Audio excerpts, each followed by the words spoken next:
पहले हमने महात्मा गांधी की शिक्षा के बारे में पढ़ा था। आज हम नेक्स्ट टॉपिक है स्वामी विवेकानंद। स्वामी विवेकानंद की शिक्षा के बारे में पढ़ेंगे, मतलब स्वामी विवेकानंद ने शिक्षा में अपना क्या क्या योगदान दिया। तो पहला थोड़ा सा इनका इंट्रो देखेंगे। इंट्रो में है स्वामी विवेकानंद जी का जन्म 12 जनवरी सन 1863 12 जनवरी 1863 ईस्वी में इनका जन्म हुआ था। ठीक है। इनके बचपन का नाम नरेंद्र नाथ दत्त था। बचपन का नाम क्या था?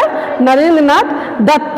ठीक है। फिर इन्होंने मतलब अपनी स्कूलिंग करी और जो रामकृष्ण परमहंस थे, इससे इनके साथ ये करीब 6 वर्ष तक रहे थे और 6 वर्ष तक रहने इन्होंने आध्यात्मिक ज्ञान की प्राप्ति की थी। ठीक है। किसके साथ रहे थे?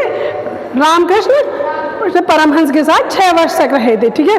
फिर इन्होंने इनकी जो मृत्यु हुई थी वो हुई थी 1886 में। मृत्यु थी इनकी 1886 में इनकी मृत्यु हुई थी। ठीक है। अब इनकी बहुत सी प्रमुख रचनाएं भी हैं। तो पहली है इनकी ज्ञान योग। ज्ञान योग इनकी पहली रचना है। दूसरी है इनकी कर्मयोग। ठीक है। थर्ड है इनकी राजयोग। फोर्थ है भक्ति योग। फिफ्थ है देववाणी। ऐसी इनकी बहुत सारी रचनाएं थी। देववाणी है, हिंदू कर्म है ना, कर्म रहस्य है, ये सारी विवेकानंद की रचनाएं थी।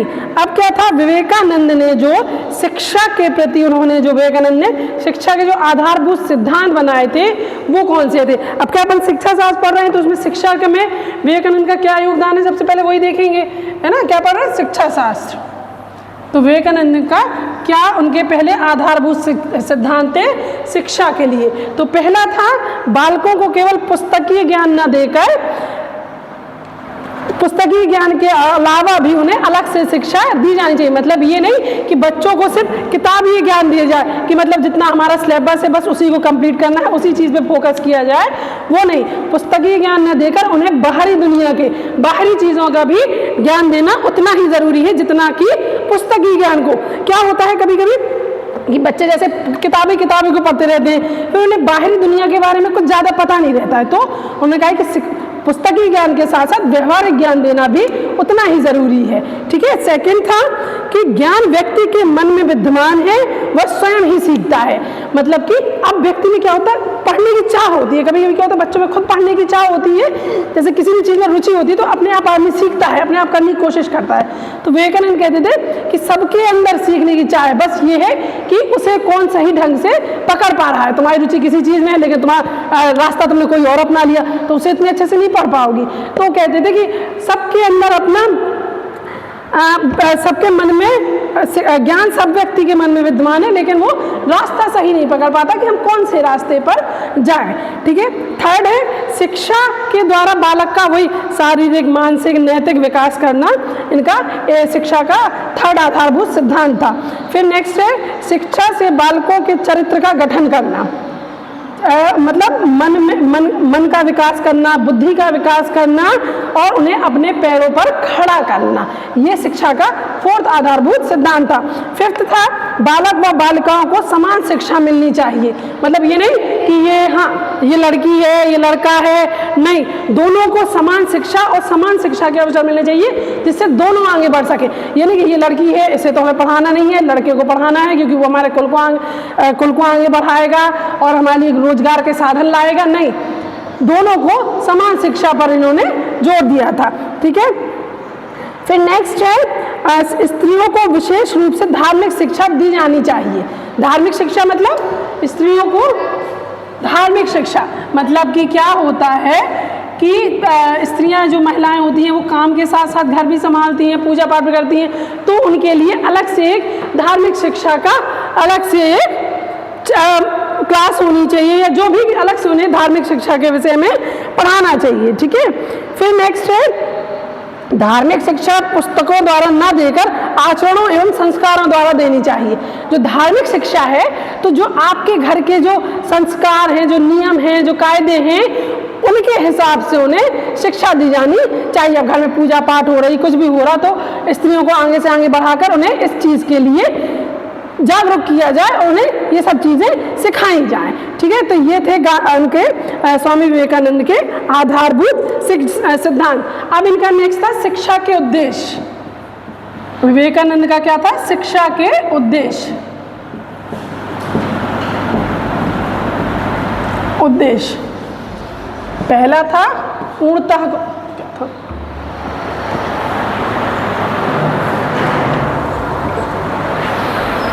पूर्णत्व की प्राप्ति। पूर्णत्व की प्राप्ति। अब पूर्णत्व की प्राप्ति से मतलब क्या है?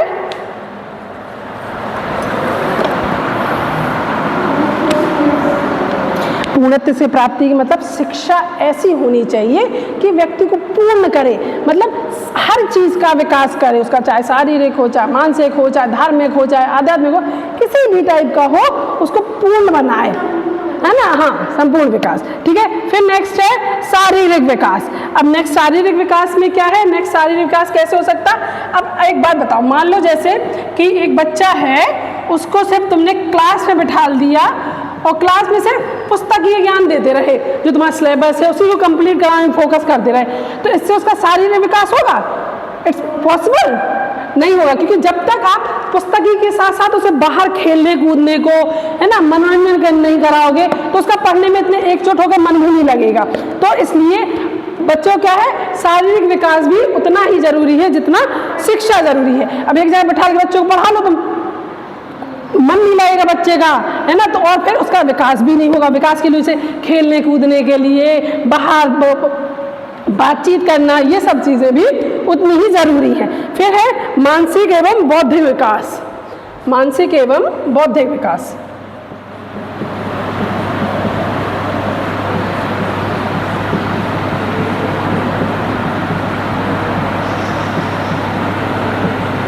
मानसिक एवं बौद्धिक विकास क्या होता है बेटा? देखो, पुस्तकीय ज्ञान द्वारा मानसिक विकास तो हो ही रहा है, लेकिन सिर्फ वो किताबी कीड़ा बन के रह जाएगा। अगर वो बाहर जाकर बाहर दो चार लोगों से बातचीत नहीं करेगा, अपने टीचर से बात नहीं करेगा, तो उसका मानसिक और बौद्धिक विकास पॉसिबल नहीं होगा। और मानसिक बौद्धिक विकास पॉसिबल नहीं होगा तो उसमें आत्मविश्वास की कमी हो जाएगी, मतलब वो किसी से बात करने में डरेगा। से वो आएगा, अपनी किताबें उठाएगा, पढ़ना शुरू कर देगा। अगर तुम्हें किसी से बातचीत करनी है, कहीं किसी के सामने खड़े होकर बोलना है, तो आप उतने परिपक्व नहीं हो पाओगे अगर आपको सिर्फ पुस्तकीय ज्ञान दिया जाए। तो पुस्तकीय ज्ञान के साथ साथ क्या है? बाहर बातचीत कराना, लोगों से वाद विवाद प्रतियोगिता कराना, एक दूसरे के आचार विचारों को ग्रहण करना, इससे आपका मानसिक एवं बौद्धिक विकास होगा।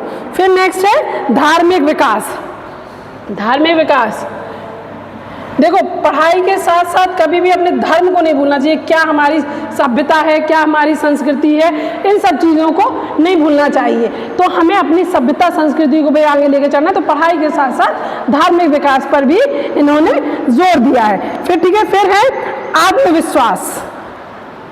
आत्मविश्वास, आत्मविश्वास। अब सेल्फ कॉन्फिडेंस कैसे आता है? जो सेल्फ कॉन्फिडेंस है वो कैसे आता है? सेल्फ कॉन्फिडेंस जब आप अपने आप कोई काम खुद करोगे। अब जैसे हम कोई गाइडेंस दे दें, आपने जाके कर लिया, जब तक आप खुद उसकी पूरी रूपरेखा नहीं बनाओगे, रूपरेखा बनाने के बाद उसे खुद काम नहीं करोगे, तब तक आप में कॉन्फिडेंस नहीं आएगा। अगर हम रास्ता दिखा दें, कहीं ना कहीं डगमगा जाएगा कॉन्फिडेंस। लेकिन जब आप खुद अपने आप करके खुद काम करोगे तो वो आप में आत्मविश्वास कि अरे हमने इस बार सही काम कर लिया, अब नेक्स्ट टाइम और अच्छा करने की कोशिश करेंगे। तो ये कहलाता है सेल्फ कॉन्फिडेंस। जैसे क्या होता है कि कुछ बच्चे ऐसे होते हैं जैसे स्टेज में आने से डरते हैं, फर्स्ट टाइम डरेंगे। फर्स्ट टाइम आए आप, ठीक है, फर्स्ट टाइम आने के बाद थोड़ा डगमगाओगे, कहीं ना कहीं कुछ लगेगा कि नहीं यार हम कैसे बोलेंगे, कैसे कर पाएंगे। लेकिन जब एक बार बोल दोगे तो फिर तुम्हें अपने आप कॉन्फिडेंस आ जाएगा। दोबारा अपने आप आने के लिए अपने आप तुम आगे आओगे कि नहीं मैडम इस बार हम बोलेंगे, हम करेंगे कोई भी काम। तो ये होता है आत्मविश्वास। आत्मविश्वास मतलब जब तक आप खुद अपने आप को नहीं तैयार करेंगे तब तक आप नहीं कर पाएंगे उसको। तो यही होती है आत्मविश्वास, ठीक है। फिर नेक्स्ट है व्यावसायिक विकास। व्यवसायिक विकास। अब देखो ये सब चीज़ें साथ में, ये सब ज़रूरी तो हैं, साथ में व्यवसाय भी। अब हमें अपनी आवश्यकताओं को पूरा करने के लिए कहीं ना कहीं कोई ना कोई काम करना पड़ेगा। तो शिक्षा मतलब शिक्षित होने के साथ साथ आपको व्यवसाय की ओर भी को कदम उठाने के लिए जागरूक किया जाता है। तो वो कैसे पता चलता है? आप पढ़ते हैं, लिखते हैं, तब आपको पता चलता है कि हमारी किस चीज़ में रुचि है, हम उसी में आगे बढ़ेंगे। तो ये होता है व्यवसायिक विकास। ठीक है, फिर नेक्स्ट है विश्व बंधुत्व का विकास। नेक्स्ट है विश्व बंधुत्व का विकास। विश्व बंधुत्व क्या होता है?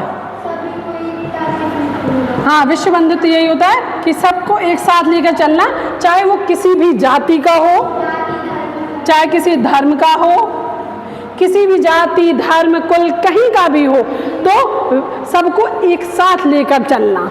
ये नहीं कि ये हमारी जाति को, जिसको हमें आगे बढ़ाना है, ये हमारी जाति का नहीं है, इसकी हम सहायता क्यों करेंगे। नहीं, हर जाति हर धर्म को एक साथ लेकर चलना, क्योंकि सब इंसान हैं और सब भारत के नागरिक हैं, है ना। तो सबको एक साथ लेकर चलना चाहिए और जाति धर्म के से उन्हें विखंडित नहीं करना, अलग नहीं करना है ना। ये होगा इनके क्या, ये होगा इनके शिक्षा के उद्देश्य। नेक्स्ट है शिक्षा का पाठ्यक्रम, मतलब कि जो विवेकानंद का पाठ्यक्रम है, मतलब वो क्या पढ़ाना चाह रहे थे कि किस तरीके का पाठ्यक्रम हो जिससे बच्चों का पूर्णतः विकास हो सके, है ना।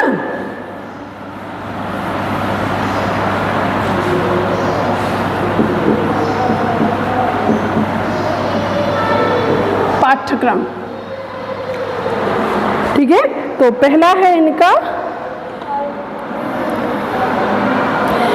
पाठ्यक्रम ऐसा होना चाहिए जिसमें किसी को रोजगार की शिक्षा मिल सके।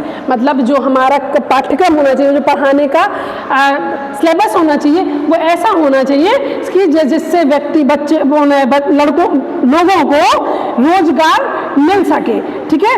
नेक्स्ट था पाठ्यक्रम में विज्ञान की शिक्षा को भी स्थान दिया जाना चाहिए। मतलब आर्ट और साइंस दोनों चीज़ों को पढ़ाया जाना चाहिए। फिर नेक्स्ट है पाठ्यक्रम में क्रियात्मक कार्यों को भी सम्मिलित किया जाना चाहिए। क्रियात्मक कार्य मतलब जो खुद व्यक्ति अपने हाथ से करता है और उन्हें सीखता है। क्योंकि क्या होता है, जब कोई व्यक्ति खुद अपने हाथ से कोई भी चीज़ करता है तो उसको बहुत लंबे समय तक वो उस चीज़ को अपने दिमाग में रखता है। और जब कोई व्यक्ति हाथ पकड़ के आपको सिखाता है, वो चीज़ आपको शॉर्ट टर्म मेमोरी में रहती है, और जो आप खुद करके आगे बढ़ते हैं वो आपके लॉन्ग टर्म मेमोरी रहती है, बहुत लंबे समय तक आपका साथ देती है। तो मतलब खुद से करने के लिए उन्होंने प्रेरित किया, जिससे आपके वो कार्य आपको लॉन्ग टर्म मेमोरी तक बना रहे। ठीक है। फिर नेक्स्ट है बालकों की आवश्यकता के अनुसार पाठ्यक्रम बदला जा सके। मतलब जैसे बच्चे की आवश्यकता है, जिस तरीके से वो पढ़ना चाहता है और जिस विषय को पढ़ना चाहता है, उस तरीके से उसका पाठ्यक्रम बनाया जाए, जिससे वह अपने मन अपनी रुचि के अनुसार उस चीज़ को पढ़ सके। ठीक है। फिर उसमें नेक्स्ट है कि कला, संगीत, इतिहास, भूगोल, राजनीति, इन सब चीज़ों का भी अध्ययन कराया जाना चाहिए।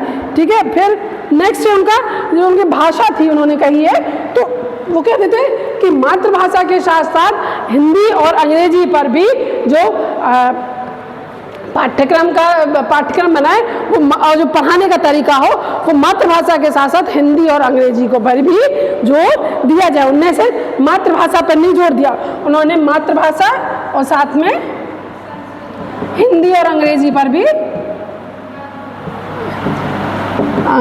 भी जोर दिया। ठीक है।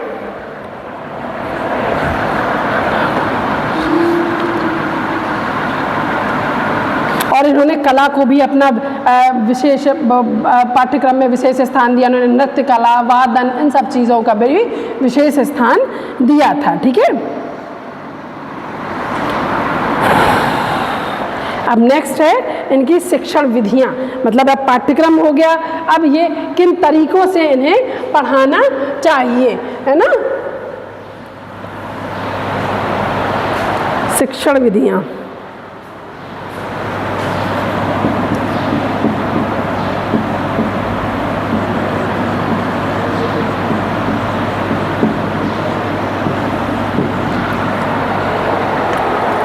शिक्षण विधियां में पहला क्या है कि ज्ञान प्राप्त करने के लिए व्याख्यान, विचार विमर्श और उपदेश एवं तर्क विधि होनी चाहिए। पहला है क्या है? व्याख्यान, व्याख्यान, फिर नेक्स्ट है इसी का तर्क विधि, विधि, नेक्स्ट है उपदेश। तो जो विवेकानंद जी थे उन्होंने शिक्षा विधि में सबसे पहले क्या कहा था? व्याख्यान विधि का प्रयोग करना। व्याख्यान विधि मतलब कि किसी भी एक टॉपिक को, किसी भी एक विषय को आपको व्याख्या मतलब उसे व्याख्या करके उसको पढ़ाना, उसका डेप्थ नॉलेज आपको उसकी देनी है। हाँ, छोटी से छोटी चीज़ को आपको उसे डेप्थ नॉलेज देनी है। तर्क विधि क्या होता है? तर्क विधि में ये होता है कि व्यक्ति किसी भी एक टॉपिक को दे दिया, अब उसमें हमने क्लास में सब बच्चों से कहा कि अब एक टॉपिक है, अब आप अपने अपने सब लोग इस पर विचार देंगे, है ना? तो ये क्या होता है? ये लॉन्ग लास्टिंग तक आपके पास रहेंगे। व्याख्यान विधि इतनी लॉन्ग लास्टिंग नहीं रहेगी जितनी आपके पास तर्क विधि रहेगी। तर्क विधि में क्या है? आप अपने विचारों का आदान प्रदान करोगे। क्लास में कोई भी एक टॉपिक ले लो, कोई भी, है ना, तो उस पर आप अपने विचारों का आदान प्रदान करोगे। इससे आप उनके द्वारा कही गई चीज़ों को सीखोगे, वो आपके द्वारा कही गई चीज़ों को सीखोगे। इसी में बीच में आपका टीचर भी आपको सहयोग करेगा, तो उसके द्वारा चीज़ें, तो इसमें आप बहुत सारी चीज़ों को एक साथ सीख सकते हैं। फिर नेक्स्ट है उपदेश। उपदेश क्या होता था? जब हम वैदिक कालीन की बात करते हैं, फर्स्ट ईयर में पढ़ा था वैदिक कालीन, है ना, तो वैदिक कालीन की बात करते हैं तो उसमें किस विधि का प्रयोग किया जाता था? उपदेश विधि दी जाती थी कि नहीं दी जाती थी? वैदिक कालीन में क्या होता था? जो बच्चे जो हैं वो अपने घर को छोड़कर गुरु के पास आते थे, गुरु के पास गुरुकुल में रहते थे और वहाँ पे गुरु उपदेश देता था और बच्चे उन्हें सीखते थे। तो उस समय उपदेश विधि को बताया जाता था, उपदेश विधि को ज़्यादा प्रेफर किया जाता, ना कि जे व्याख्यान विधि या तर्क विधि, ये सारी नहीं। जो आपके गुरु होते थे वो आपको उपदेश दिया करते थे, किसी भी विषय में हो, चाहे वो सैन्य शिक्षा में हो, चाहे वो हस्त शिक्षा में हो, चाहे वो कला शिक्षा में, कहीं भी हो, सिर्फ वो आपको उपदेश दिया करते थे और उनके द्वारा आप उनके उपदेश दी चीज़ों को आप सीखते थे। ठीक है, तो ये हो गई आपकी उपदेश विधि। उपदेश विधि कब की है? जब हम वैदिक कालीन की बात करते हैं, है ना, वैदिक कालीन में जब कि गुरु शिष्य को अपने साथ लेकर जाया करते थे। ठीक है, नेक्स्ट है आपका, नेक्स्ट इसमें स्वानुभव विधि। नेक्स्ट इसमें स्वानुभव विधि। स्वानुभव विधि मतलब स्वानुभव, अपने द्वारा खुद अनुभव करना, किसी भी कार्य को खुद अपने अनुभव, खुद आप सीखे, आपके साथ जो अतीत में जो व्यतीत हुआ है उससे आप चीज़ों को सीखें और उनसे आप आगे बढ़े, है ना। तो स्वानुभव खुद द्वारा, खुद में जो भी बीता हो तुम्हारे साथ, तुम्हारे किशोर अवस्था में हो चाहे बाल्य अवस्था में, कहीं भी जो भी कुछ भी बीता हो उसके द्वारा आप खुद सीखें, ये कहलाती है स्वानुभव विधि। ठीक है, फिर नेक्स्ट है विचार विमर्श। विचार विमर्श, विचार विमर्श में क्या होता है? जैसे कोई भी समस्या है, कोई भी दिक्कत है, तो उसमें क्या होता है? दो चार बड़े बूढ़े लोग मिलकर बैठकर विचार विमर्श करते हैं, फिर बाद में एक कंक्लूजन पे निकलते हैं कि हाँ हमें ये कार्य करना है। अब हमें जैसे कोई भी काम करना है, मान लीजिए हमें शिक्षा में ही लीजिए, शिक्षा शास्त्र पढ़ रहे हैं, तो शिक्षा में मान लीजिए हम कंफ्यूज हैं कि हमें इंटर के बाद क्या करना है। ठीक है, इंटर के बाद हमें किस स्ट्रीम में जाना है। तो अब ये कैसे करोगे? आपके जो पेरेंट्स हैं, आपके जो माता पिता हैं, जो आपके टीचर हैं, ठीक है, उनसे क्या करोगे? विचार विमर्श करोगे कि हमें किस स्ट्रीम में जाना चाहिए, हमें क्या पढ़ना चाहिए, क्योंकि आप उस रास्ते पे निकले नहीं हो। जब तक आप उस रास्ते पे निकलोगे आप कैसे सीखोगे? तो जो आपके पेरेंट्स, जो आपके टीचर हैं, उस रास्ते पे निकल चुके, तो वो आपको गाइडेंस देंगे कि नहीं बेटा आपको बीए करना चाहिए या बीएससी करना चाहिए, जो भी करना हो उसके लिए आपको गाइडेंस देंगे। तो ये क्या हो गया? आप अपने बड़ों से विचार विमर्श कर रहे हैं, फिर वो आपको सजेशन दे रहे हैं। ठीक है, अब उन्होंने विचार विमर्श किया, उन्होंने कहा चलो बीएससी कर लो। ठीक है, अब बीएससी करने के बाद अब उसमें ये भी देखना है कि हमारा रुझान है कि नहीं है। मान लो हमारा रुझान नहीं है, क्योंकि हमेशा वही चीज़ पढ़नी चाहिए जिसमें हमारी रुचि हो। तो मान लो उन्होंने बीएससी कह दिया, अब बीएससी में हमारा रुझान नहीं है, तो क्या कहेंगे कि नहीं हमें बीएससी में रुझान नहीं है, हमें बीए करना है। ठीक है। तो फिर जो आपके जो पेरेंट्स और टीचर हैं वो आपको बीए के लिए मतलब बीए के जो पॉजिटिव पॉइंट्स हैं उनके बारे में बताएंगे। तो मतलब विचार विमर्श कैसे हो गया, माता पिता टीचर और खुद की रुचि के हिसाब से आप फिर तीनों लोग मिलकर एक स्ट्रीम तय करेंगे और उस पर आगे बढ़ेंगे। ये कह रहता है विचार विमर्श।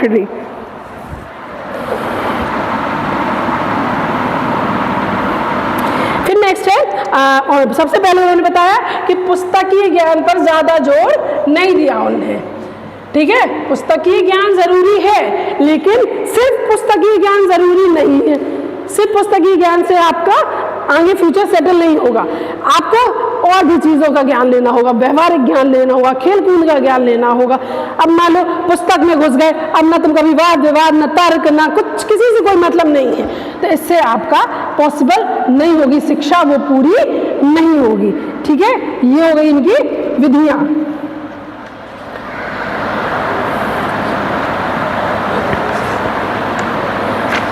फिर नेक्स्ट है शिक्षा के अन्य पक्ष। शिक्षा के, अब ये तो उन्होंने बता दिया लेकिन शिक्षा के कुछ उन्होंने अन्य पक्ष भी दिए थे, वो हम बता रहे हैं आपको, ठीक है। पहला क्या था, पहली थी जन शिक्षा, जन शिक्षा। दूसरा था स्त्री शिक्षा। थर्ड क्या था बेटा, सह शिक्षा, सह शिक्षा। नेक्स्ट क्या है, क्या है सह शिक्षा के बाद, व्यावसायिक शिक्षा, व्यावसायिक शिक्षा। कौन सी बेटा, कौन सी, धर्म, धर्म शिक्षा। फिर शिक्षा राष्ट्रीय शिक्षा, ठीक है। अब जो इनकी अन्य शिक्षाओं के बारे में बात करें तो पहली थी जन शिक्षा। अब जन शिक्षा क्या होता है कि जन शिक्षा ना किसी जाति ना धर्म है ना, हाँ बचपन से, ना किसी जाति धर्म का बाउंडेशन नहीं होना चाहिए। जो व्यक्ति पढ़ना चाहता है, जो शिक्षित होना चाहता है वो पढ़े। पहले क्या होता था, जब हम वैदिक कालीन की बात करें तो उसमें क्या था कि ब्राह्मण क्षत्रिय वैश्य शूद्र 4 भागों में बांटा गया था वर्ण व्यवस्था को, है ना। तो इसमें क्या होता था, इसमें हर कैटेगरी का अलग अलग काम दिया गया था। ब्राह्मण का क्या था, ब्राह्मण का क्या था, मतलब वेद पुराण इन सब का अध्ययन करना, ठीक है। दूसरा क्या था, ब्राह्मण क्षत्रिय का क्या काम था, हाँ सैन्य शिक्षा के विषय में इनको शिक्षा दी जाती थी। फिर थर्ड का क्या था, वैश्य। वैश्य का क्या होता था, वैश्य और शूद्र। वैश्य का काम होता था मतलब जो सिपाही वगैरह बनते थे, है ना, इन सब चीज़ों का। अब क्षत्रिय मतलब सेनापति बन गए, मतलब जो बड़े बड़े ओहदे दिए जाते थे वो कहलाता था क्षत्रिय का, है ना। फिर राजा बने, जो राजा हुए, है ना, उन्हें मतलब जो बड़े बड़े लोग थे उनके वैश्य में। फिर वैश्य में आ गए थे, कहीं सिपाही बन गए, कहीं कोई मतलब और भी जो सेकंड क्लास के काम होते थे उनके। और शूद्र का काम होता था सबसे नीचे की, मतलब साफ सफाई करना, राजा महाराजाओं के यहाँ काम करना, ये सारी चीज़ें हुआ करती थी, ठीक है। तो वैदिक कालीन में जो शिक्षा, वैदिक कालीन में जो वर्णों के हिसाब से व्यक्तियों को काम बांटा गया था। लेकिन जब हम स्वामी विवेकानंद के टाइम पे आ जाते हैं तो उन्होंने ये वर्ण व्यवस्था के हिसाब से शिक्षा नहीं बांटी है। उन्होंने कहा जिसे जो शिक्षा लेनी है वो पूर्ण रूप से उसमें स्वतंत्र है, कि हमें अगर हम शूद्र हैं, मालूम शूद्र हैं तो हम शिक्षित नहीं हो सकते हैं, नहीं। अगर आप शूद्र हैं तो भी आप शिक्षित हो सकते हैं, और अगर आप ब्राह्मण हैं आपको शिक्षित नहीं होना है तो आप जरूरी नहीं है आपको होना है, कहीं और कार्य करना है तो आप उसे कर सकते थे। तो विवेकानंद के टाइम पे ये वर्ण व्यवस्था के अनुसार से शिक्षा नहीं बांटी गई थी। जिसे जो पढ़ना हो वो अपनी रुचि के अनुसार पढ़ सकता है, इसकी पूर्णतः स्वतंत्रता दी जाती थी। नेक्स्ट था स्त्री शिक्षा। स्त्री शिक्षा पहले क्या होता था, स्त्रियों का काम होता था सिर्फ अपनी घर में काम करो, अपने बड़े बूढ़ों का काम करो, बस यही काम रह जाता था। लेकिन बाद में जब धीमे धीमे परिवर्तन हुआ, धीमे धीमे शिक्षा ने अपना प्रचंड रूप लिया, तो उसमें स्त्री को भी समान शिक्षा दी जानी चाहिए, समान अधिकार दिया जाना चाहिए। पहले क्या होता था कि स्त्री से विवाह हो गया, घर में अब रहो, अपने बाल बच्चे संभालो, अपना परिवार संभालो, बस यही काम ये रह जाता था। लेकिन वैदिक कालीन में बात करें तो वैदिक कालीन में स्त्रियों को पूजा पाठ में साथ में लेके चला जाता था, लेकिन हमें इतना ज़्यादा शिक्षित नहीं किया जाता था। लेकिन जब हम स्वतंत्रता के बाद की बात करें तो हमें स्त्री शिक्षा को भी समान अधिकार दिया जाने लगा। सह शिक्षा मतलब एक साथ बहुत सारी चीज़ों को हम पढ़ सकें। सही मतलब संयुक्त होकर बहुत सारी चीज़, जैसे कॉलेज में आए हमने अपना सब्जेक्ट भी पढ़ा, साथ में खेल कूद भी देखा, साथ में हमने प्रोजेक्टर में जो आज भारतीय हरिश्चंद्र की जयंती उसके बारे में ही ज्ञान लिया। तो मतलब बहुत सारी चीज़ों को एक साथ हमने सीखा। तो मतलब हम बीए कर रहे हैं लेकिन हम बहुत सारी चीज़ों को अपने साथ लेकर चल रहे हैं। सह शिक्षा मतलब उसका भी ज्ञान लिया हमने, अपना सब्जेक्ट तो पढ़ा ही पढ़ा, साथ में इन सब चीज़ों का भी ज्ञान लिया। ठीक है। व्यावसायिक शिक्षा मतलब कि आपकी जो मूलभूत आवश्यकताएं हैं उनको भी साथ में पूरा करना। उनको पूरा करने कौन आएगा? कोई नहीं। तो आपको अपनी मूलभूत आवश्यकताओं की साथ में पूरा करना है। ठीक है। फिर धर्म शिक्षा, धर्म के ऐसा नहीं कि आप इतने पढ़ लिख जाओ, इतने पढ़ लिख जाओ कि अपनी सभ्यता अपनी संस्कृति को पीछे छोड़ते चले जाओ। नहीं, अपनी सभ्यता अपनी संस्कृति को साथ लेकर आगे बढ़ना है। ठीक है। फिर है राष्ट्रीय शिक्षा। राष्ट्रीय शिक्षा, जब हम शिक्षित होंगे तो हम अच्छे समाज का निर्माण करेंगे, और समाज का निर्माण होगा तो हम एक अच्छे राष्ट्र का निर्माण कर पाएंगे, और राष्ट्र को हम एक आगे बढ़ाने के लिए अग्रसर होंगे। तो ये सब चीज़ें कैसे होंगी? जब आप शिक्षित होंगे, है ना। अब घर बैठे तुम सोचो कि ये सारी चीज़ें हम कर लें तो दैट इज पॉसिबल। हम कह रहे घर बैठे तुम पुस्तकीय ज्ञान खुद ले सकते कि किताबों में घुसी रहोगी और पढ़ती रहोगी, है ना। हमने तुम्हें दे दिया कि लो तुम शिक्षा शास्त्र की किताब ले जाओ और जाओ पढ़ो, वो तुम पढ़ लोगी, वो रट लोगी, उसे समझ नहीं पाओगी, रट लोगी। लेकिन जब तुम बाहर निकलोगी, बाहर कॉलेज स्कूल कहीं भी आओगी, तो पुस्तकीय के ज्ञान के साथ साथ इन सब चीज़ों को भी आप साथ में सीखोगे। ठीक है। ये हो गया स्वामी विवेकानंद का कंप्लीट पूरा। ठीक है। अब एक क्वेश्चन बताओ, स्वामी विवेकानंद जन्म कब हुआ था? हैं? भूल गई? हाँ, 12 जनवरी 1863 को स्वामी विवेकानंद का जन्म हुआ था। हाँ, नरेंद्रनाथ दत्त। ठीक है। फिर है नेक्स्ट है स्वामी जी के अनुसार मूल तत्व कितने हैं?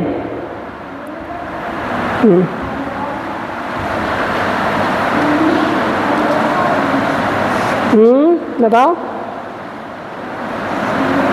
3 है, 3। हाँ। अब एक क्वेश्चन बताओ, विवेकानंद के अध्ययन की सर्वश्रेष्ठ विधि कौन सी है? प्रत्यक्ष विधि, विचार विमर्श विधि, या एकाग्रता विधि? एकाग्रता विधि। ठीक है। एकाग्र मतलब कि एक हम जब पढ़ें तो सिर्फ हम पढ़ें, यहाँ वहाँ की चीज़ें दिमाग में ना आए। अब तुम सोचो हम पढ़ रहे और दिमाग में आ रही मैं घर में क्या हो रहा, घर में क्या कर। एकाग्रता मतलब कि सिर्फ जो काम करें हम वो सिर्फ वही काम करें। जब खेलें तो दम भर खेलें, और जब पढ़ें तो सिर्फ पढ़ें। यहाँ वहाँ नहीं खेल की बातें याद आ रही फिर हमें कोई और बात याद आ रही, नहीं। एकाग्र होकर जो काम करना है वो एकाग्रचित्त होकर काम करना है, ये कहलाता है। ठीक है।